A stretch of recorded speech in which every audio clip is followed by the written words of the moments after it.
வணக்கம் நண்பர்களே. வீடியோ பார்க்க தொடங்குவதற்கு முன் உங்கள் கவனத்துக்கு சில கேள்விகள். உங்க கார்ல பெட்ரோல் அதிகம் செலவாகுதுன்னு யோசிச்சதுண்டா? டயர்ல காத்து சரியா இருக்கா இல்லையா? அதுவும் மைலேஜ் குறைக்கும்னு தெரியுமா? உங்க கார் ஓடும்போது ஏதோ சத்தம் வர மாதிரி இருக்கா? அதை கவனித்தீர்களா? கார் ஓட்டும்போது என்ஜின் ஓவர்ஹீட் ஆகுற மாதிரி தெரியுதா? அனுபவமிக்க டிரைவர்களுக்கு மட்டும் தெரிஞ்ச சில சூப்பர் ரகசியங்களை நீங்களும் தெரிஞ்சிக்க வேண்டாமா? இந்த வீடியோ முழுவதுமா பாருங்க. உங்க கார் ஓட்டுற ஸ்டைலை வேற லெவலுக்கு மாத்திரலாம். நீங்கள் கார் ஓட்டும் கலையில் மிகத் திறமைசாலி என்று நினைக்கிறீர்களா? ஒரு நிமிஷம் பொறுங்க.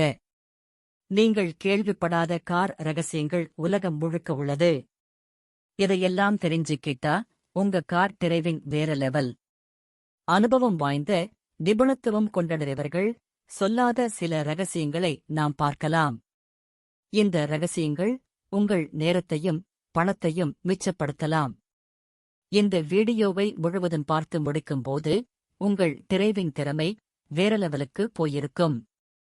ஒரு சின்ன டிப்ஸ்: காலையில் குளிரான நேரத்தில் பெட்ரோல் அல்லது டீசல் அடர்த்தி அதிகமாக இருக்கும். சரி, அப்படின்னா பகல் நேரத்தில எரிபொருள் நிரப்புவதை விட அதே விலையில் சற்று அதிகமான எரிபொருளை நாம் பெற முடியும். பெட்ரோல் நிலையங்களில் பூமிக்கு அடியில் தொட்டிகளில் எரிபொருள் சேமிக்கப்படுகிறது. பகலில் பூமி வெப்பமடையும் போது சிறிது வெப்பநிலை மாற்றம் கூட எரிபொருளை விரிவடைய செய்கிறது. அந்த விரிவடைந்த எரிபொருள் குறைந்த சக்தி வழங்கும் எரிபொருளாக அதன் பண்பு மாறிவிடுகிறது. பகலில் எரிபொருளை போட்டால் குறைந்த திறன் கொண்ட எரிபொருளை நாம் பணம் செலுத்தி வாங்க வேண்டியது இருக்கும். அனுபவம் வாய்ந்த ஓட்டுநர்கள் இந்த நுட்பமான விஷயத்தை பயன்படுத்திக் கொள்கிறார். வித்தியாசம் பெரிய அளவில் இல்லை என்றாலும் அடிக்கடி எரிபொருள் நிரப்புவதாக இருந்தீர்களானால் உங்களை பாதிக்கும். எனவே காலை அல்லது மாலை நேரத்தில் குளிர்ச்சியான நேரத்தில் எரிபொருளை நிரப்புவதை வழக்கமாக கொள்ளுங்கள். சரியான டயர் காற்று அழுத்தம் உங்கள் பாதுகாப்பை அதிகரிக்கிறது மற்றும் எரிபொருளை சேமிக்கிறது. குறைந்த காற்றழுத்த டயர்கள் தரையில் நகர்வதற்கு கஷ்டப்படும், மேலும் அதிகமாக எரிபொருள் வேஸ்ட் ஆகும். குறைந்த காற்று கொண்டு உங்கள் காரின் டயர்கள் எரிபொருளை வீணாக்குவது மட்டுமல்லாமல் பணத்தையும் கரைக்கிறது.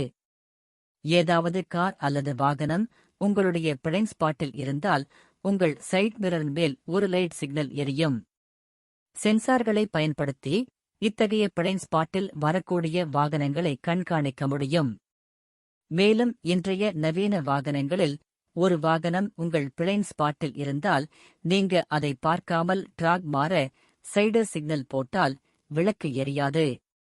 அதற்கு பதிலாக ஒரு வார்னிங் சவுண்ட் வரும், அதாவது அந்த சைடில் ஒரு வாகனம் பிளைண்ட் ஸ்பாட்டில் உள்ளது, நீங்கள் திருப்பாதீர்கள் என்று எச்சரிக்கிறது. பிளைண்ட் ஸ்பாட்டை கண்காணிக்கின்ற வசதி மிகப்பெரிய பாதுகாப்பை தருகிறது. இது பக்கவாட்டு மோதல்களை தவிர்க்க உதவுகிறது. அனுபவம் வாய்ந்த ஓட்டுநர்கள் இந்த அமைப்பை மிக நுட்பமாக உபயோகப்படுத்துகின்றனர். அதனால் பாதுகாப்புடன் பிரயாணம் செய்கின்றனர். தற்பொழுது இருக்கும் கட்டுப்பாட்டு கருவிகளையும் தாண்டி நவீன வசதி வாய்ந்த கண்ட்ரோல் யூனிட்டுகள் தற்சமயம் உபயோகப்படுத்தப்படுகிறது. நம் முன்னால் செல்லும் வாகனத்தின் வேகத்தை சென்சார்களின் உதவி கொண்டு கணக்கிட்டு நம் வாகனத்தின் வேகத்தை கண்ட்ரோல் செய்யும். நீங்கள் வேகமாக ஓட்ட நினைத்தாலும் வண்டி ஒரு குறிப்பிட்ட வேகத்திற்கு மேல் போகாது. பாதுகாப்பான தூரத்தை பராமரிக்க உங்கள் கார் தானாக வேகத்தை குறைக்கும். முன்னால் செல்லும் வாகனம் விரைவாக போனவுடன் நீங்கள் ஆக்சிலேட்டர் மிதிக்காமலேயே உங்கள் முதல் ஸ்பீடுக்கு வாகனம் வந்துவிடும். போக்குவரத்து மெதுவாக செல்லும்போது கண்ட்ரோல் சிஸ்டம் உங்கள் வேகத்தை குறைத்து தேவைப்பட்டால் காரை நிறுத்தும். விரைவாக செல்லும்போது அது தானாகவே மீண்டும் வேகம் எடுக்கும். இந்த ஸ்மார்ட் அம்சம் நீண்ட பயணங்களின் போது ஏற்படும் மன அழுத்தத்தை நீக்கி பாதுகாப்பான நிதானமாக இயக்குவதற்கு உதவுகிறது. பெட்ரோல் விலை தாறுமாறாக இருக்கே, அதனால எப்படி பெட்ரோல் அதிகம் செலவாகாமல் ஓட்டலாம்? ஒரு சின்ன சீக்ரெட் டிப்ஸ்: ஆக்சிலேட்டரை வேகமாக கொடுக்காதீர்கள். எவ்வளவு அழுத்துறீங்களோ அவ்வளவு பெட்ரோல் செலவாகும். தேவையான அளவுதான் ஆக்சிலேட்டர் பெடலை அழுத்தணும். அடுத்த முறை நீங்க டிரைவ் செய்யும்போது நிதானமாக ஓட்டிப் பாருங்க. பெட்ரோல சேவ் செஞ்சு இருப்பீங்க. கார்ல என்ஜின் சத்தம் வேற மாதிரி கேட்டா அதை கவனிக்கணும். உங்களுக்கு இந்த சத்தம் புதுசா கேக்குதா? உடனே மெக்கானிக் கிட்ட போய்ட்டனும். ஒரு சின்ன பிரச்சனை இன்னும் கொஞ்சம் பெருசா ஆயிடும். இதற்குதான் டேஷ்போர்டில் லைட்டுகளைக் கொண்டு நம்மை எச்சரிக்கின்றார்கள். ஒரு பொழுதும் டேஷ்போர்டில் வரும் சிக்னல்களை அவாய்ட் செய்யாதீர்கள். நீண்ட தூரம் பயணம் செல்லும்போது என்ஜின் சூடாகும். சூடானாலும் ஆப்டிமம் டெம்பரேச்சரை தாண்டக்கூடாது. அப்படி அதிகமான வண்டி வேகத்தை குறைச்சுக்கணும். ஏசியை கொஞ்சம் நிறுத்தி வைக்கணும். ரேடியேட்டர் கூலட்டை செக் செய்யணும். என்ஜின் சூடாக இருக்கும்போது ரேடியேட்டர் கேப்பை திறக்கக்கூடாது. என்ஜினை நிறுத்திவிட்டு ஒரு 10 நிமிடம் கழித்துதான் கேப்பை கழட்டணும். இது மிக முக்கியம். தெரியாம கேப்பை கழட்டிட்டீங்கன்னா ரேடியேட்டரில் உள்ள அழுத்தத்தினால் தண்ணீர் வாரி அடிச்சிடும். முகம், கை எல்லாம் வெந்து போயிடும். மிகவும் ஜாக்கிரதை. அனுபவம் மிக்க டிரைவர்கள் ரெகுலராக ரேடியேட்டர் கூலண்டை செக் செய்வாங்க. நீங்களும் செய்யுங்கள். என்ஜின் அதிகமாக சூடாவதைப் போல 4 வீல்களிலும் சூடாகும். இதனால் வீல் பேரிங்குகளுக்கு போடப்பட்ட கிரீஸ் மெல்டாக வாய்ப்புகள் அதிகம். அடிக்கடி அதிக தூரம் பயணம் செய்பவர்கள் தங்கள் வாகனங்களின் வீல்களை கழற்றி செக் செய்ய வேண்டும். போக்குவரத்து அதிகமான இடங்களில் நாம் ஓட்டும் பொழுது அடிக்கடி பிரேக் பிடிக்க வேண்டிய சூழ்நிலை ஏற்படும். எப்பொழுது இருக்கும் நவீன கார்களில் டிஸ்க் பிரேக்குகள் அதிகமாக வருகிறது. ஏற்கனவே பழக்கத்தில் இருக்கும் ட்ரம் பிரேக்குகள் அதிக நாள் உழைக்கக்கூடியவை. ஆனால் இந்த டிஸ்கள் சீக்கிரமாக தேடக்கூடிய தன்மை உள்ளது. எனவே சரியான இடைவெளியில் பிரேக் பேர்களை மாற்ற வேண்டியது அவசியம் ஆகிறது. அனுபவம் மிகுந்த ஓட்டுநர்கள் மிக எளிதாக கண்டுபிடித்து விடுவார்கள். சில நேரங்களில் நம்முடைய வாகனம் ஹைவேயில் போய்க் கொண்டிருக்கும் பொழுது நம்மை மீறி தானாக ஒரு பக்கமாக இழுத்துக் கொண்டு செல்லும். இதை எக்காரணம் கொண்டும் கண்டுக்காம விட்டுவிடாதீர்கள். ஒன்று வீல் அலைன்மெண்ட் செக் செய்யணும். அல்லது ஸ்டேரிங் சிஸ்டத்தில் ஏதாவது தவறு இருக்கலாம். உடனே உங்கள் மெக்கானிக்கிடம் சென்று செக் செய்து ஏதாவது பிழை இருப்பின் சரி செய்து கொள்ள வேண்டும். ஒரு குறிப்பிட்ட கால இடைவெளியில் ஏர் கிளீனரில் இருக்கும் பேப்பர் பில்டரை காத்தடித்து சுத்தம் செய்யக்கூடாது. புதியது ஒன்றே மாட்ட வேண்டும். எக்காரணம் கொண்டும் காற்று அடித்து சுத்தம் செய்து மாட்டாதீர்கள். அதேபோல உங்கள் ஏசி யூனிட்டின் பில்டர்களையும் கால இடைவெளியில் கண்டிப்பாக மாற்றிவிடுங்கள். 2 பில்டரிலும் அடைப்பு ஏற்பட்டால் கண்டிப்பாக எரிபொருள் வேஸ்ட் ஆகும். ஏசி கூலிங் வராது.